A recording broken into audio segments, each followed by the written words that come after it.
पूर्व सीएम उमा भारती से सिंधिया मिलने पहुंचे हैं। स्टेट हैंगर से सीधे उमा भारती के बंगले राज्यसभा सांसद ज्योतिरादित्य सिंधिया पहुंचे हैं। ज्योतिरादित्य सिंधिया ने उमा भारती से मुलाकात की है। देवास और आगर मालवा दौरे पर सिंधिया जाएंगे।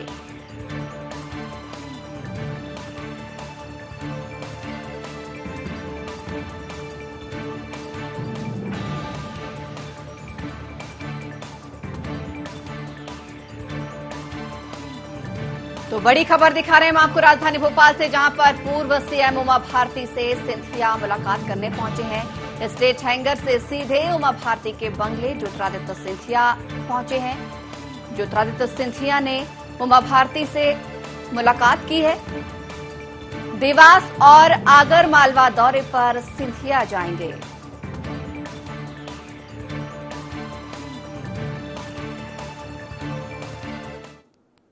और वहीं इसी खबर पर हमारे साथ अधिक जानकारी के लिए न्यूज रूम से सीधे हमारे प्रबंध संपादक मनोज सैनी जी लाइव जुड़े हुए हैं। मनोज जी, आज सिंधिया ने उमा भारती से मुलाकात की है, क्या कुछ सियासी मायने निकाले जाएं इस मुलाकात के? देखिए, बड़ी दिलचस्प मुलाकात है और मध्य प्रदेश में सियासत तेजी से बदली है। शिवराज और महाराज की जोड़ी है, लेकिन इस बीच आप याद करिए कि उमा भारती की तरफ से लगातार ट्वीट किए गए, कई तरह के सवाल भी खड़े किए गए। लेकिन शिवराज के महाराज तो आज साथ होंगे, पर महाराज और उमा भारती का मिलना हमें लगता है एक नया समीकरण भी दिखाई दे रहा है। राजनीति में सियासत का ये नया समीकरण है और नई इबारत लिखने की तैयारी है। यानी यदि उमा भारती नाराज हो जाती है तो मनाने सिंधिया पहुंच जाएंगे, यदि शिवराज कोई नाराज कोई दूसरा व्यक्ति हो जाएगा तो शिवराज पहुंच जाएंगे। यानी आप देखिए, उपचुनाव की आहट है, उपचुनाव के बीच में दोनों नेता हाट पिपलिया में नजर आएंगे, आगर में नजर आएंगे, शिवराज और महाराज। लेकिन इस बीच सिंधिया की उमा भारती से मिलना और फिर दोनों एक दूसरे की तारीफ करना, यह बता रहा है कि एक नई राजनीति, नई सियासत की तरफ भारतीय जनता पार्टी बढ़ रही है। और इसीलिए ज्योतिरादित्य सिंधिया के नाम पर जब चर्चा चल रही है तो ये समझ आ रहा है कि आखिर मध्य प्रदेश में भारतीय जनता पार्टी किस तरफ जाना चाहती है। तो अब ये साफ होने लगा है। और जो तस्वीरें हम दिखा रहे हैं, आप देखिएगा, बड़ी दिलचस्प तस्वीरें हैं, जिसमें जब जैसे ही सिंधिया पहुंचे उनके बंगले पर मिलने, तो उन्होंने बाकायदा स्वागत किया और ये बताया। आपको याद होगा कि ज्योतिरादित्य सिंधिया की जो दादी है, राजमाता सिंधिया, लगातार उनकी तारीफ करती रही उमा भारती और कहती है कि हम तो उनके नेतृत्व में ही आगे आए। जब हम छोटे रहा करते थे तो राजमाता जी उनको आगे बढ़ाया करती थी, राजमाता उनको बहुत प्यार करती थी। लेकिन उसके बाद फिर दोनों परिवारों के बीच में थोड़ी सी दूरी हुई और उस तरह की अलग अलग चीजें, चूंकि अलग अलग पार्टी के लोग थे, चाहे माधवराव सिंधिया की बात करें या फिर हम ज्योतिरादित्य सिंधिया जो अब इस समय युवा तुर्क है, युवा नेता है और अब भारतीय जनता पार्टी के नेता है। लेकिन ऐसे में वो पुराने संबंध राजमाता और उमा भारती जी के बीच में जो रहा करता था, बहुत छोटी उमा भारती रहा करती थी, जैसा उन्होंने कहा, कई बार हमने सुना है उनसे। लेकिन अब एक बार फिर वही सब दिखाई दे रहा है। तो हमें लगता है कि बीजेपी बहुत अलग रणनीति के तहत आगे बढ़ रही है। और ज्योतिरादित्य सिंधिया आज मिलने पहुंचे तो समझ आया, दोनों के बीच में जिस तरह का हाव भाव देखने को मिले, जिस तरह के प्यार स्नेह देखने को मिला, तो उससे लग रहा है निश्चित रूप से संचिता, बीजेपी अलग दिशा में भी जा रही है और उपचुनाव को लेकर बड़ी गंभीर। बिल्कुल मनोज जी, लेकिन देखा जाए, जब शिवराज मंत्रिमंडल का विस्तार हुआ था तब कहीं ना कहीं उमा भारती वहां पर नाराज दिखाई दी थी। क्षेत्रीय और जातिगत समीकरण को बिगड़ने को लेकर उन्होंने कई सारे ट्वीट किए थे। उसके बाद यहां पर जब प्रद्युम्न सिंह लोधी बीजेपी में आए तो उसमें उमा भारती का भी बड़ा हाथ माना जा रहा था और उसके बाद उन्हें भी बहुत ही महत्वपूर्ण जिम्मेदारी सौंपी गई लोधी को। उसके बाद ही क्या यहाँ पर एक और कुछ नया बड़ा हो सकता है? जिस प्रकार से उन्होंने सिंधिया ने और उमा भारती ने दोनों ने आपस में मुलाकात की है, कुछ और नया यहाँ पर राजनीति में, बीजेपी की राजनीति में देखने को मिल सकता है?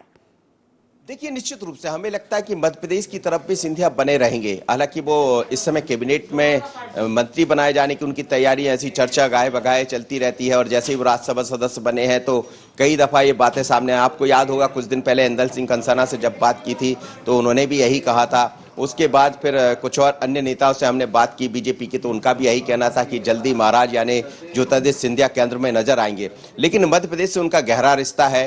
पिछली दफा 2018 में वो कांग्रेस की तरफ से कैंपेनिंग लीडर थे। एक ऐसा चेहरा था जो सबसे उभरता हुआ चेहरा था। जहां तक आप उमा भारती जी की बात कर रहे हैं तो निश्चित रूप से बीते एक हफ्ते से हम देखें लगातार तो कई तरह के ट्वीट उनकी तरफ से आए हैं। प्रद्युम्न लोधी ने ज्वाइन किया है भारतीय जनता पार्टी, तो उसके बाद उनके सुर बदले हैं। उसके बाद ऐसा नजर आ रहा है कि और बीजेपी के अंदर यही होता है कि यदि कोई नाराज होता है तो उसको अपने अपने तरीके से मनाया जाता है और इसीलिए बीजेपी को कैडर बेस्ड पार्टी कहा जाता है। उमा भारती एक बार ये गलती कर चुकी है, जब बीजेपी उन्होंने छोड़ी और उसके बाद जब लौटी तो फिर अब बीजेपी की है वो, लेकिन उसमें उनका बड़ा नुकसान हुआ है। पर सिंधिया एक युवा नेता है, सिंधिया एक ऐसे लीडर है जो युवा उनको पसंद करते हैं। भारतीय जनता पार्टी का इस समय वो चेहरा है, शिवराज का चेहरा है और शिवराज और उमा भारती के बीच में भले बहुत अच्छे संबंध, वो दीदी कहकर उनको संबोधित करते हैं, लेकिन गाहे बगाहे जो चीजें सामने आती है वो बताते हैं कि कुछ तो एक हल्की सी दरार दिखाई देती है। पर अब ये मानकर चलिएगा कि सिंधिया और उमा का मिलना एक नई सियासत को जन्म देगा। बिल्कुल मनोज जी, आप बने रहिए हमारे साथ, लेकिन उमा भारती का इस दौरान क्या कुछ कहना है वो भी हम हमारे दर्शकों को सुनाएंगे। मैं एक प्रकार से सिंधिया परिवार के सदस्य हूँ। ये नीचे करना तो क्योंकि अम्मा मुझे 8 साल की उम्र में राजमाता सिंधिया ज्योतिरादित्य की जो दादी थी, तो जब मैं 8 साल की थी तब से उन्होंने मुझे अपने तो देख रहा ना कैसे ही रखा। तो मैं ज्योतिरादित्य जी को तब से जानती हूँ जब हम पैदा ही हुए थे, बालक थे। तो मेरे लिए उनका ये संबंध है ना, ये हमेशा रहा है। जब यहाँ कांग्रेस की सरकार थी तब, जब यहाँ भाजपा की सरकार थी तब, जब केंद्र में कांग्रेस की सरकार थी तब, अभी वो कोरोना से पीड़ित हो गए थे तो भोपाल कम आ पाए ना, तो उनकी तो शुरू से इच्छा थी मेरे पास थोड़ी देर आने की। चुनाव को लेकर आपने उनको मैं उनके लिए बहुत भयानक वाला आशीर्वाद है, प्रचंड मेरा आशीर्वाद है। उनका नाम ही ज्योतिरादित्य है, वो जगमगाएंगे ज्योतिरादित्य की तरह। ज्योतिरादित्य यानी आदित्य की ज्योति, यही ज्योतिरादित्य के नाम का अर्थ होता है।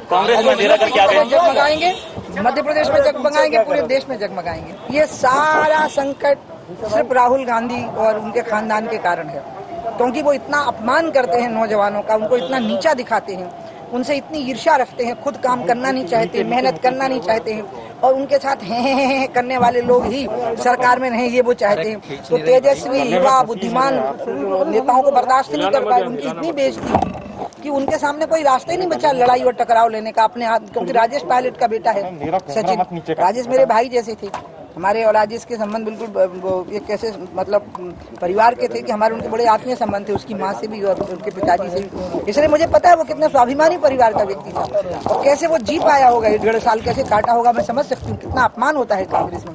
ये राहुल गांधी खानदान के लोग जब तक कांग्रेस में रहेंगे, कांग्रेस यहाँ पाताल में चली जाएगी। दिग्विजय सिंह कह रहे हैं कि राहुल गांधी को लीड करना चाहिए पार्टी को। अब ये तो आप उन्हीं से पूछते रहो हमें, मतलब जैसे दिग्विजय जैसे गुरु वैसे ही चेला।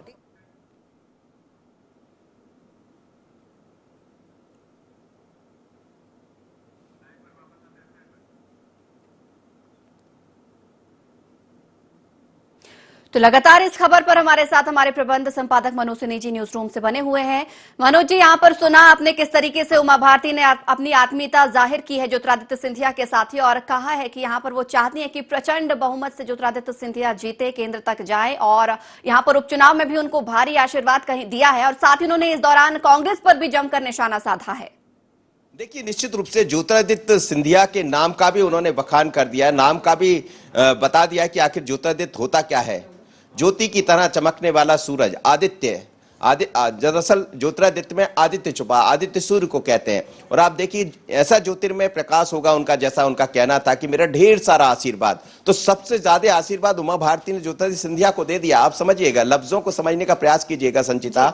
और ये जो लफ्ज उनके बता रहे हैं, यानी ज्योतिरादित्य सिंधिया और उमा भारती एक साथ नजर आएंगे, तो ये बहुत दिलचस्प तस्वीरें थी जिनको हम दिखा रहे हैं। और लगातार उनकी तरफ से जो बयान आ रहा है, उन्होंने कांग्रेस को भी निशाना साधा। ये कहा कि 1.5 साल तक घुटन महसूस की है ज्योतिरादित्य सिंधिया ने। और जो मैं आपसे शुरुआत में कह रहा था कि राजमाता और उनके संबंध बड़े अच्छे रहे, तो उन्होंने कहा माता से मेरे संबंध रहे। तो आप देखिए एक बार पुनः पुरानी केमिस्ट्री, राजमाता और उमा भारती की जो केमिस्ट्री थी, वो अब फिर से राजनीति में भारतीय जनता पार्टी की सियासत में दिखाई देगी। ज्योतिरादित्य सिंधिया और दोनों की मुलाकात हुई है और ये मुलाकात बड़ी दिलचस्प है, क्योंकि जो आशीर्वाद के लफ्ज है वो कुछ और इशारा कर रहे हैं। मनोज, यहाँ पर मैं आपको रोकना चाहूंगी, ज्योतिरादित्य सिंधिया का क्या कुछ इस मामले को लेकर कहना है, एक बार वो भी जरा सुन लेते हैं।